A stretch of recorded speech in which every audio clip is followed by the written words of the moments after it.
저희가 준비한 3위와 7위가 나왔고요. 이제부터는 이재명 대표의 사법 리스크 얘기입니다.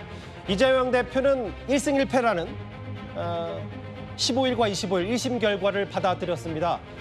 일단 정치적 최대의 고비, 위기는 넘겼다고 하더라도 문제는 1심에서 징역형이 나온 선거법 위반일 텐데요. 선거법 재판은 아시는 것처럼 원칙대로라면 내년 상반기 중에 마무리가 돼야 하는데 민주당은 또 다른 생각도 있는 것 같습니다.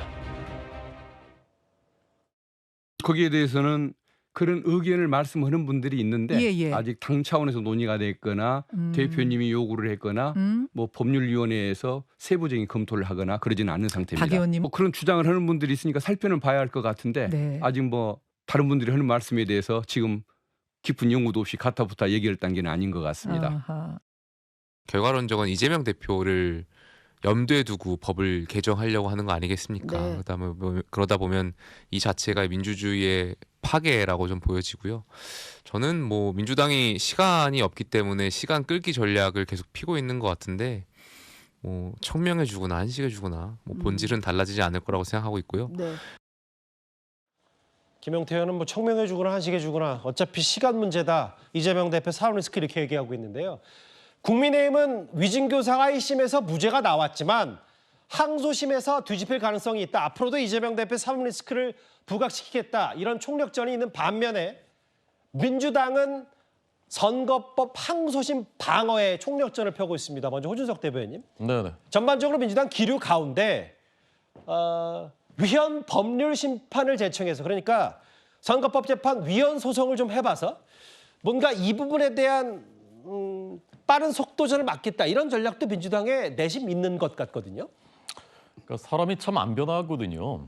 이재명 대표와 관련된 일들 그런 그 사건들 재판들에서 공통적으로 나타나는 패턴이 거짓말을 하고 또 누군가한테 거짓말을 시키고 물론 지금 이 위증교사 이것은 1심에서는 무죄가 나왔습니다만 다른 사건들 다 마찬가지 재판 마찬가지입니다. 또 하나의 패턴이 이제 재판을 시간 끌게 하는 거죠. 어떻게든 이제 지연시키는 것이거든요. 그래서 저는 이런 선택을 할 가능성이 적지 않다고 생각합니다. 조금의 가능성이라도 있다면은 지금 해보려는 것이 지금 그 이재명 대표의 정치 생명 사활이 걸려 있기 때문에 해보려는 것이 민주당의 지금 전반적인 그 심리 상태가 아닌가 싶고요. 바로 이제 선거법 재판 선고 전후로 해가지고 당장 공직선거법에서 허위사실 공표죄 없애고 그다음에 벌금 100만 원 이상이면 피선거권 박탈인데 1000만 원 이상으로 바꾸고 이런 개정안들이 이미 발의가 됐지 않습니까? 그리고 저런 위헌 법률 심판 제청도 벌써 얘기가 나오고 있습니다. 이런 것들이 그 군불대기, 뭐 빌드업 이런 걸 이미 시작한 것이 아닌가. 그러면서 약간 이제 여론을 좀 눈치를 보는 것도 있는 것 같습니다만은 결과적으로는 할 가능성이 높지 않을까 저는 그렇게 봅니다. 뭐 그거를 이제 받아들일지 말지 뭐 기각될지 말지는 재판부의 판단이겠지만 어제 법조인 출신인 민주당의 이건태 의원도 이거 위헌 소송하는 거 아직 뭐 당 차원에서 여러 가지 검토된 건 아니고 개인의 의견일 뿐이라고 했지만 실제로 여러 가지 얘기는 있는 것 같은 게요. 다음 화면을 보겠습니다. 근데 저 처음 알았는데요, 김진욱 대변인. 이미 이재명 대표가 6년 전에 정치적 생명의 위기가 있었을 때 당시에도 대법원에 공직선거법 위반 혐의, 위헌 법률 심판 제청을 신청한 적이 있더라고요. 당시 이재명 대표 측이. 뭐 그런 사안은 있습니다. 그렇지만 그 사안에 지난번에 예전에 한번 그런 적이 있다고 해가지고 이번에 또 그럴 것이다. 이렇게 미리 예단해서 판단하는 것도 너무 섣부른 일이죠. 이번에 지금 이재명 대표가 공식적으로 얘기한 적도 없고 일부 당 소속의 의원이 개인적인 아이디어 차원에서 얘기한 부분을 마치 이재명 대표가 지금 저것을 본격적으로 검토하고 있는 것처럼 이렇게 얘기하는 건 좀 호도하고 있는 것이다 이런 말씀 좀 드리고 싶고요. 지금 당내에서 뭐 선거법 개정안 관련된 부분도 있고 있는데 이런 것들은 사실 개별 이 의원들이 다 한 사람 한 사람이 헌법기관 아닙니까? 그럼 헌법기관에 있는 그 개별 의원들이 입법 활동을 하는 것이 그것이 어떻게 또 이 당론으로 정해지지도 않은 이런 사안에 대해서 너무 이재명 대표 방탄이다, 뭐 이재명 대표 구악이다 이렇게 프레임으로 씌우는 건 좀 그렇고요. 예. 지금 의원들이 개별적으로 입법한다고 해가지고 그 법안이 모두 통과되고 발의가 되는 거 아니지 않습니까? 예. 그렇기 때문에 지금의 민주당에서 이 선거법을 개정한다고 한다면 그 부분에 있어서는 당연히 여야가 합의를 전제로 한 예. 선거법 개정안이 될 것이고요. 그 부분에 대해서는 너무 걱정하지 않으셔도 될 것이고 지금 특히 이 사안에 대해서는 국민들의 관심이 굉장히 높기 때문에 예. 국민들의 눈높이를 고려해야 될 것이고 국민들께서 지켜보고 계신다는 걸 저희 민주당도 잘 알고 있다 이런 말씀드립니다. 그러니까 이제 지난주에는 선거법을 좀 바꾸자. 뭐 벌금 100만 원이 나오면 선거에 못 나가는 것도 그렇고 허위 사실 유포 이런 것도 빼고. 근데 이 부분은 대통령이 거부권 행사하면 의미가 없기 때문에 아예 뭐 여당 시각에는 이쪽, 그러니까 위헌 소송 쪽으로 시각을 좀 돌린 거 아니냐. 성룡 대변인. 아까 이제 김재룡 대변인 말씀 민주당의 일부 개인 몇 명의 얘기지 실제로 위헌 소송을 5년 전, 6년 전처럼 하겠냐라는 취지를 말씀하셨지만 여기 보면 당시에도 했고 대법원에 최종 무죄가 나왔다. 뭐 이 부분은 받아들이지 않았다고 하더라도 위헌 소송을 했을 때 실제로 1, 2년 정도 재판이 뚝 멈추는 건 맞는 겁니까? 이건 제가 절차를 좀 설명을 드리면요. 예. 일단 재판을 받고 있는 당사자가 예. 자신의 재판에 적용될 법률 중에서 위헌이라고 주장하는 부분이 있다면은 법원에 위헌법률 심판 제청이라는 것을 신청하게 됩니다. 예. 그러면은 법원이 그 신청을 받아들일지 말지 결정하는 건데요. 받아들이면은 그 사건은 재판 절차가 중단됩니다. 예. 그러니까 지금 이재명 대표 측에서 의도하는 것은 아마 그런 것으로 보이는데요. 예.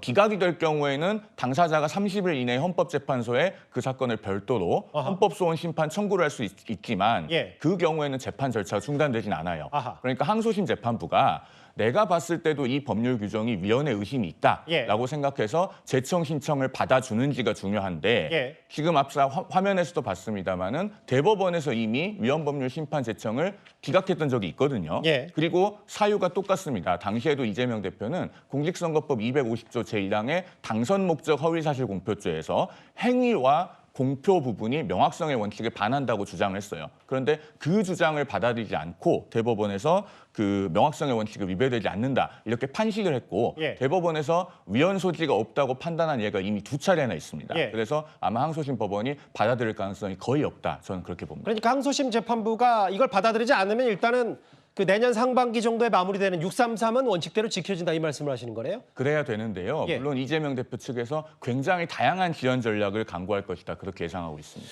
위헌 소송까지 검토하고 있다. 뭐 일부 민주당 의원의 의견입니다만 실제로 5년 전에 이재명 대표가 한번 그걸 신청한 적이 있기 때문에 벌써 정책 해석은 많이 나올 수밖에 없고요. 민주당이 이렇게까지 좀 더 선거법에 대해서 총력전을 나설 수밖에 없는 건 이재명 대표의 뭐 10년간 피상권 박탈도 박탈이지만 이재명 대표 형이 확정이 될 때 400억 넘는 돈을 반환해야 하기 때문입니다. 오늘 국민의힘의 법률위원장 주진 의원이 오늘 오후에 이런 주장을 했습니다. 정당을 쪼개거나 혹은 다른 정당으로 갈아타더라도 그 434억 원의 혈세를 반납해야 하는 의무는 인수인계되도록 했고요. 또 대선 자금 혈세 보전을 위해서 확정 판결 전이라도 1심만 선고되더라도 확정 판결 전에 압류 또는 가처분 등 보전 조치가 가능하도록 했습니다. 또한 민주당이 이미 434억 원에 대해서 반납하지 않겠다는 어떤 견해를 표명하시는 분들이 있기 때문에 그런 꼼수가 생기지 않도록 면탈행위에 대해서는 형사처벌하는 규정까지 신설하도록 했습니다. 어떤 경우에도 대선 자금 434억 원에 대해서는 제때 반환할 수 있도록 그렇게 조치하겠습니다.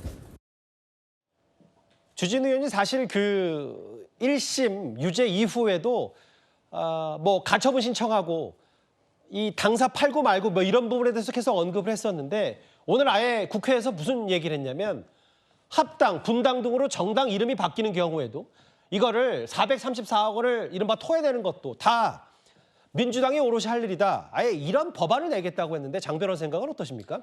글쎄요, 뭐 여당 소속 국회의원으로서 뭐 헌법기관이시니까 당연히 법안에 대한 발의하겠다라는 의견을 펴실 수 있다고 생각은 합니다. 예. 다만 저런 법안을 발의하겠다라는 전제는 결국 이재명 대표가 유죄를 받을 것이다라는 전제가 깔려 있는 것 아니겠습니까? 예. 결국 이것이 유죄가 나올 것이고 따라서 민주당이 400억이 넘는 선거 보전 비용을 반환하게 될 것임을 전제로 나온 법안 발의이기 때문에 예. 사실 민주당으로서는 이 법안의 발의 배경에 대해서는 공감하거나 동의하기는 어려운 것 같습니다. 오히려 정치 전략적으로 국민들께 마치 이재명 대표의 공직선거법 위반 사건이 유죄가 확정될 것이다라는 부분들을 좀 인식시키기 위한 좀 정치적 전략도 저는 깔려 있는 그런 법안 발의라고 보이거든요. 예. 사실 저런 법안이 나오지 않는다고 하더라도 만약에 현행법상 뭐 이재명 대표가 뭐 1심과 같은 형이 유지된다라고 한다면 민주당으로서는 법적인 제도 내에서 다퉈가는 것이지 이것을 뭐 주진우 의원이 이야기하시는 것처럼 뭐 꼼수를 쓴다거나 이런 것이 제도적으로 가능한지는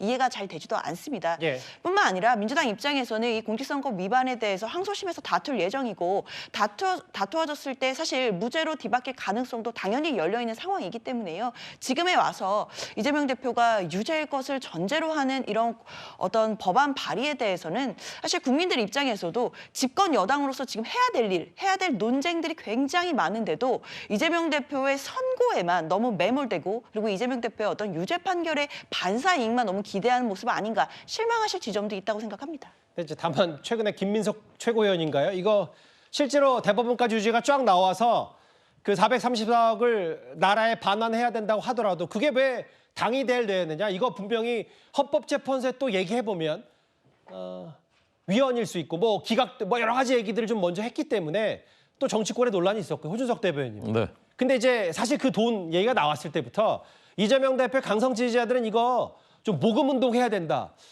그 선거법에 대해서는 확실히 민주당이 벌써 총력전에 들어간 분위기는 조금씩 있는 것 같아요. 그러니까 왜 저런 그 법까지 바꿔야 된다는 얘기가 나오느냐. 아마 근저에는 민주당의 여러 이제 꼼수들 어떻게 해서든지 이제 그 법을 피해 가려고 하고 법 위에 서려고 하고 이제 그런 시도들이 있었기 때문에 그런 불신 위에 국민들이 저렇게 생각하시는 것이 아닌가 저는 그렇게 생각합니다. 예. 이재명 대표께서 무죄 받을 거라고 저는 생각하지 않습니다만 만약에 무죄 받으시더라도 예. 그와 관계없이 이 법은 바꿉시다. 좀 시스템을 개선합시다. 왜냐하면 선거법으로 유죄 판결 받아서 보조금 반환해야 되는데 반환 안 한 액수가 지금까지 누적이 200억 원이 넘는다는 기사가 이미 몇 년 전부터 있었습니다. 예. 그래서 이것은 강제 규정이 필요하다는 그런 논의들도 이미 있었고요. 그래서 이것은 시스템적으로 바꿔야 되는 겁니다. 일반 예. 시민들도 어떤 법원에서 벌금이든 뭐 추징이든 받으면은 어떻게 해서든지 수단과 방법을 가리지 않고 그것을 내는 것이 이제 시민의 의무인데 예. 정당이 책임 있는 정당이 수권 정당이 저것을 만약에 안 한다. 그러면 그것은 정말 안 되는 거 아니겠습니까? 그리고 민주당이 돈이 없지도 않습니다. 제가 찾아봤더니 올해 3분기에만 이미 국고 보조금이 56억 원 지급됐더라고요. 그러니까 1년이면 200억 원 정도를 지급받는 정당인데 예. 법에서 규정한 그런 책임이 주어진다면 마땅히 이행해야 되는 것이죠.